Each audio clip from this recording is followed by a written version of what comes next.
Hello दोस्तों, स्वागत है आपका अपने YouTube चैनल लक्ष्य अकेडमी पर। और आपका जो बोर्ड एग्जाम है चल ही रहा है, अच्छे से आपका पेपर हुआ होगा और आगे जो भी पेपर होंगे उसके लिए बहुत सारी बधाई, हार्दिक शुभकामनाएं। और उम्मीद है आप बिल्कुल ही बेहतर करके आएंगे, बहुत ही अच्छा करके आएंगे। आज हम उपस्थित हैं आपके सामने बायोलॉजी का एक बहुत ही महत्वपूर्ण टॉपिक कक्षा 12 के लिए। और यहां से तो क्वेश्चन बनने ही वाले हैं और लगभग हर साल बनते हैं, हर बार आते हैं, हर पेपर में, हर सेट में यहां से क्वेश्चन बनते ही बनते हैं। ठीक है, कक्षा 10 में भी आपने थोड़ा बहुत इसके बारे में पढ़ा होगा, तो यहां पर हम उसका जो है एक डिटेल टॉपिक लेकर चलने वाले हैं। अच्छे से मेहनत करिएगा क्योंकि इंटर आपके लाइफ की वो सीढ़ी है जो निर्धारित करती है कि आपकी जो लाइफ है वो किधर जाने वाली है। तो इसलिए आप अपने फ्यूचर में बहुत आगे जाएं, इसके लिए आपको बहुत सारी बधाई। आप अच्छे से तैयारी करिएगा, इंटर को ही आप बेस बनाइए, बहुत ही अच्छे से तैयारी करिए। तो चलिए शुरू करते हैं आपका टॉपिक जिसका नाम है पुरुष जनन तंत्र। ठीक है, आप अगर हम देखते हैं तो पुरुष जनन तंत्र की अगर हम बात करें तो जनन वाले चैप्टर से संबंधित है। और इस चैप्टर में आपको बहुत सारी चीजें पढ़ना भी पड़ता होगा। ठीक है, एक तो आपका जो आता है मादा जनन तंत्र, ठीक, ये आपके लिए इंपॉर्टेंट है। फिर उसके बाद पुरुष जनन तंत्र, ये भी आपके लिए इंपॉर्टेंट है विशेष तौर से। इस चैप्टर में दोनों आपके लिए बहुत ही इंपॉर्टेंट है, तो हम यहाँ पर पुरुष जनन तंत्र को लेकर उपस्थित हुए हैं। हालांकि इस वीडियो में पूरा तो हो नहीं सकता है क्योंकि ये थोड़ा सा लंबा टॉपिक है, तो जितना ज्यादा से ज्यादा हो सकता है हम इस वीडियो में आपको पुरुष जनन तंत्र के बारे में बताएंगे। इसके बाद हम अगली वीडियो आपको जरूर लेकर आएंगे आपके लिए, जिसमें पुरुष जनन तंत्र की सारी चीजें आपको मिल सके। ठीक है, उसके बाद हमारा जो वीडियो आएगा मादा जनन तंत्र के लिए आएगा। तो चलिए शुरू करते हैं पुरुष जनन तंत्र। तो सबसे पहले ये श्रोणि क्षेत्र में उपस्थित होता है। ठीक है, कहां पर स्थित होगा? शरीर के श्रोणि क्षेत्र में स्थित होगा। और अगर इसके अंतर्गत हम बात करें कि भाई जो पुरुष जनन तंत्र है इसके अंतर्गत शरीर का कौन कौन सा अंग आता है, तो सबसे पहले एक जोड़ा वृषण आएगा। ठीक है, कितना होता है? एक जोड़ा। अगर एक जोड़ा की बात करें संख्या में पूछे तो संख्या में 2 हो सकते हैं। ठीक है, और इसके साथ सहायक नलिकाएं होती हैं, सहायक ग्रंथियां होंगी। इसके अलावा बाह्य जननेंद्रिय होती हैं। ठीक है, ये इसके कुछ सहायक अंग हैं। तो अगर आपको बहुविकल्पी में क्वेश्चन पूछ सकता है कि भाई निम्न में से कौन सा पुरुष जनन तंत्र का भाग नहीं है या पुरुष जनन तंत्र का अंग नहीं है, तो आपको इसमें से याद कर लेना है, समझ लेना है। और इन्हीं में से कोई एक ऑप्शन ऐसा होगा जो इनमें से नहीं होगा, तो वही ऑप्शन आपका सही हो सकता है। ठीक है, तो एक बार फिर से समझ लीजिएगा, वृषण है, सहायक ग्रंथियां हैं, सहायक नलिकाएं हैं और बाह्य जननेंद्रियां हैं। ठीक है, ग्रंथियां होंगी, नलिकाएं होंगी, एक जोड़ा वृषण होगा, अच्छे से समझ लीजिएगा। ठीक है, चलिए शुरू करते हैं। तो शरीर के बाहर कहां पर? उदर गुहा। शरीर के उदर गुहा के बाहर आपको एक थैली जैसी संरचना मिलती है और इस थैली के अंदर क्या होगा? वृषण स्थित होता है। ठीक है, इस थैली के अंदर क्या होगा? वृषण मिलता है। और इस जो थैली का जो नाम होगा, जिस थैली में वृषण स्थित होता है, उस थैली का नाम होगा वृषणकोश या फिर स्क्रोटम कहा जाता है। ठीक है, जिसमें वृषण उपस्थित होता है उसे क्या कहेंगे? वृषणकोश या स्क्रोटम। ठीक है, ध्यान दीजिएगा, वृषणकोश या स्क्रोटम, इसके अंदर वृषण अवस्थित होता है, उसी में रहता है और शरीर के बाहर होता है। शरीर के बाहर होने की इसके कई रीजन हैं। विशेष तौर पे जो मुख्य रीजन माना जाता है वो ये कि शरीर का जो टेम्परेचर है, शरीर के टेम्परेचर से 2 से 3 डिग्री सेल्सियस अगर शरीर के बाहर होगा तो इसका टेम्परेचर कम हो जाएगा। ठीक है, शरीर के बाहर रहने के कारण। और जब 2 से 3 डिग्री सेल्सियस कम रहेगा तो जो शुक्राणु होते हैं, क्योंकि शुक्राणु को जीवित रहने के लिए बहुत ज्यादा टेम्परेचर की आवश्यकता नहीं है, तो शरीर के टेम्परेचर से 2 से 3 डिग्री सेल्सियस कम टेम्परेचर पर ही वह जीवित रहते हैं। तो इसलिए ये शरीर के बाहर अवस्थित होते हैं, जहां पर शुक्राणुओं का जन्म होता है या शुक्राणु का निर्माण होता है। अब वहां से आप देख लीजिएगा कि इसका जो टेम्परेचर होगा, ठीक है, विश्व के टेम्परेचर की बात करें, अगर विश्व का टेम्परेचर पूछता है तो आपको बताना है कि शरीर के टेम्परेचर से 2 से 3 डिग्री सेल्सियस कम होता है विश्व का टेम्परेचर। इसके आकार की बात करें तो आकार इसका अंडाकार होगा, और लंबाई की बात करें तो 4 से 5 सेंटीमीटर होगी।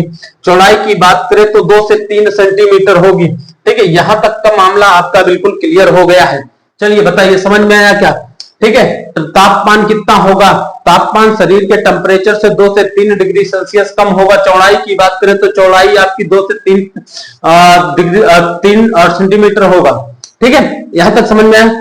कक्ष, ये जो विश्व होता है ना, विश्व, आप देखिए, अगर इस तरीके से थैली नुमा संरचना होगी, इसके अंदर विश्व होते हैं। विश्व में छोटे छोटे ऐसे कक्ष बने होंगे। ठीक है, इस तरीके से छोटे छोटे कक्ष बने होंगे। इन कक्षों की संख्या की बात करें तो 250 के आसपास लगभग होती है। ठीक है, तो कक्ष कितने होते हैं? 250 के आसपास होते हैं प्रत्येक विषण में। यानी 2 विषण होते हैं तो एक विषण में 250 और दूसरे में भी कितने हो जाएंगे? 250 होते हैं, जिसे क्या कहते हैं? जिसे टेस्टिकुलर या फिर विष्णपालिका कहा जाता है। हिंदी में हम इसको विष्णपालिका कहते हैं। तो अगर पूछे कि विष्णपालिका की संख्या कितनी होती है तो बताइएगा 250 होती है। ठीक है, और अगर पूछ ले कि विश्व का टेम्परेचर कितना होता है तो मानव शरीर से 2 से 3 डिग्री सेल्सियस कम होता है। और अगर पूछ ले कि विश्व की जो लंबाई है वो लंबाई कितनी होती है तो बताना है 4 से 5 सेंटीमीटर, और पूछ ले चौड़ाई तो 2 से 3 सेंटीमीटर इसकी चौड़ाई होती है। ठीक, चलिए, टेम्परेचर हो गया, आकार हो गया, लंबाई हो गई, चौड़ाई हो गई, कक्ष हो गए, और इस कक्ष को क्या कहते हैं? विष्णपालिका कहते हैं। ठीक है, या फिर टेस्टिकुलर कहा जाता है। ठीक, एक थैली में होती है और उस थैली का जो नाम आता है क्या होता है? विष्णुकोश या फिर स्क्रोटम। ठीक है, स्क्रोटम या फिर विष्णुकोश। चलिए, अब यहां पे हमने बताया कि 250 के आसपास लगभग इसमें कक्ष होते हैं प्रत्येक विषण में। एक विषण में 250 के आसपास, और प्रत्येक विषण में 1 से 3 अति कुंडलित शुक्रजन नलिकाएं होती हैं प्रत्येक किसमें? पालिका में, विष्ण पालिका जो होगी। ठीक है, यहाँ पे एक विष्ण पालिका की बात हम करते हैं। पहले एक विष्ण पालिका ले लेते हैं, ये जैसे एक विष्ण हो गया। अब इसमें हम एक पालिका की बात करते हैं। एक पालिका हमने यहां पर बना दी। अब इस पालिका में एक भी हो सकते हैं, 2 भी हो सकते हैं, 3 भी होते हैं। ठीक है, इस तरीके से करके इसमें 1 से 3 जो है क्या मिल जाएंगे आपको? अति कुंडलित शुक्रजन नलिका। ठीक है, ये क्या होगी? शुक्रजन नलिका है। ठीक है, एक ही होगी, दूसरी भी बना सकते हो आप। ठीक है, किसी में 1 हो सकती है, किसी में 2, किसी में 3, मतलब 1 से 3 के आसपास हो जाती है। और इसी नलिकाओं में शुक्राणु का जन्म होता है, यहीं पर शुक्राणु का निर्माण होता है।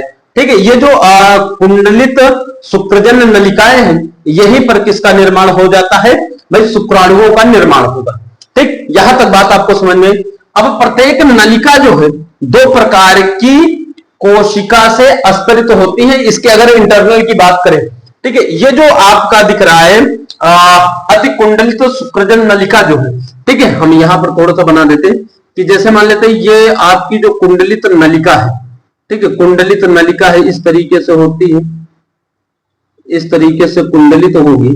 तो ये जो कुंडलित नलिका है ये 2 प्रकार की कोशिकाओं से निर्मित होगी। ठीक है, इसके अंदर की बात करें, अंदर की जो अस्तर है, अंदर के अस्तर 2 प्रकार की कोशिकाओं से अस्तरित होते हैं। पहले को कहते हैं नर जर्म कोशिका। पहली जो कोशिका होती है जिसके अंदर ये अस्तरित होते हैं उसको क्या कहते हैं? नर जर्म कोशिका। और सेकंड वाले को कहते हैं सस्ट्रोली कोशिका। सट्रोली कोशिका कहा जाता है। ठीक है, तो नर जर्म कोशिका का काम है कि अर्धसूत्री विभाजन के द्वारा शुक्राणुओं का निर्माण करना। ठीक, आप सभी को पता है कि भाई जो मानव में जब जन्म क्रिया किया जाए तो वहां पे अर्धसूत्री विभाजन होते हैं, यानी कोशिकाओं का अर्धसूत्री विभाजन। आधे ही गुणसूत्र इंटर होते हैं। ठीक है। तो ये जो अर्धसूत्री विभाजन द्वारा गुणसूत्र का निर्माण होता है, ये कौन सी कोशिका करती है? अगर ये क्वेश्चन पूछे तो नर जर्म कोशिका के द्वारा ये निर्मित होती है, बनती है। ठीक है। वही अगर सर्टोली कोशिका की बात करें तो सर्टोली कोशिका शुक्राणुओं को पोषण प्रदान करने का काम करती है। तो शुक्राणुओं को पोषण कौन प्रदान करता है? तो बताना है आपको कि सर्टोली कोशिका ही शुक्राणुओं को पोषण प्रदान करती है। कुछ निर्माण कौन करता है? तो बताना है कि नर जर्म कोशिका। ठीक है। यहां से आपके 1 नंबर आने वाले हैं क्वेश्चन में, बहुविकल्पी। चलिए, ये रहा हमारा आज का टॉपिक पुरुष जनन तंत्र। एक बार हम रिवाइज करवा देते हैं फटाफट जल्दी से। ठीक है। तो देखिए, जो पुरुष जनन तंत्र होता है श्रोणि क्षेत्र में होता है, और पुरुष जनन तंत्र की अगर हम बात करें कि इसमें कौन कौन से अंग सम्मिलित होते हैं, तो वृषण होता है 1 जोड़ा, और सहायक नलिकाएं होती है, सहायक ग्रंथियां होती हैं, इसके अलावा जननेंद्रियां भी उपस्थित होती हैं। ठीक है। अब जो वृषण है, वृषण एक थैली में होता है, एक थैली के अंदर होता है, उस थैली का नाम विष्णुकोश कहा जाता है। उसको क्या कहेंगे? विष्णुकोश। विष्णुकोश में उपस्थित होता है। ठीक है। जो कि शरीर के बाहर अवस्थित होगा। ठीक। चलिए, कहां पे होगा? शरीर के बाहर अवस्थित होता है विष्णुकोश, या फिर स्क्रोटम कहा जाता है, जिसको क्या बोलेंगे? स्क्रोटम कहा जाता है। तो स्क्रोटम शरीर के बाहर अवस्थित होता है। बाहर अवस्थित होने के कई कारण हैं। पहला कारण क्या भाई? कि इसका जो टेम्परेचर होता है शरीर के टेम्परेचर से 2 से 3 डिग्री सेल्सियस कम होता है। ठीक है। 2 से 3 डिग्री सेल्सियस शरीर से कम होगा। आकार की बात करें तो इसका आकार अंडाकार होगा। लंबाई की बात करें तो 4 से 5 सेंटीमीटर होगा। चौड़ाई की बात करें तो 2 से 3 सेंटीमीटर होता है। कक्ष की बात करें तो प्रत्येक कक्ष की बात करें तो प्रत्येक विषण में 250 के आसपास उसमें कक्ष होते हैं, और उस कक्ष को क्या कहा जाता है? विष्ण पालिका कहा जाता है, या फिर टेस्टिकुलर कहा जाता है। ठीक है। यहां तक की बात आपको समझ में आ गई।